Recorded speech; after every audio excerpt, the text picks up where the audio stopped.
আপনি কি খেয়াল করেছেন? অনেক সময় আমরা সারাদিনের রাগ, কষ্ট, অপমান কিংবা অপরাধবোধ নিয়েই ঘুমাতে যাই। অথচ শরীর যেমন বিশ্রাম চায়, তেমনি আমাদের মনও চায় একটু হালকা হতে। তাই আজ থেকে ঘুমানোর আগে মাত্র ১ মিনিটের একটি ছোট্ট অভ্যাস গড়ে তুলুন। চোখ বন্ধ করুন, কয়েকটি ধীর এবং গভীর শ্বাস নিন। তারপর মনে মনে বলুন, আজ যারা আমাকে কষ্ট দিয়েছে, তাদের প্রতি রাগটা আজকের জন্য ছেড়ে দিচ্ছি।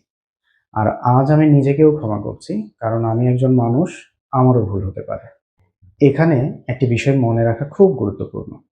ক্ষমা করার অর্থ অন্যায়কে সমর্থন করা নয় বা ভুলে যাওয়াও নয়। বরং এর অর্থ হলো সেই কষ্টের ভারটা নিজের মন থেকে নামিয়ে রাখা। কারণ অনেক সময় অন্যের ভুলের শাস্তি আমরা নিজের মনকেই দিয়ে যাই।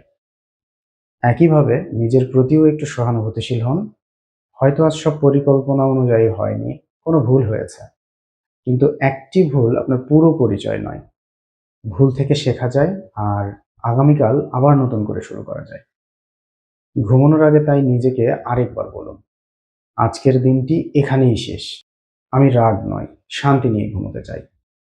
মনে রাখবেন, প্রতিদিন পরিচ্ছন্ন মন নিয়ে ঘুমোতে যাওয়ার মানে সব সমস্যার সমাধান হয়ে যাওয়াও নয়। তবে এটি এমন একটি মানসিক অভ্যাস যা ধীরে ধীরে আপনার ভেতরের শান্তি, মানসিক স্থিতি এবং আত্মমমতা গড়ে তুলতে সাহায্য করতে পারে। তাই আজ রাত থেকেই শুরু করুন।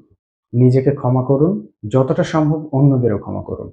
আর একটি শান্ত হৃদয় নিয়ে ঘুমোতে যান।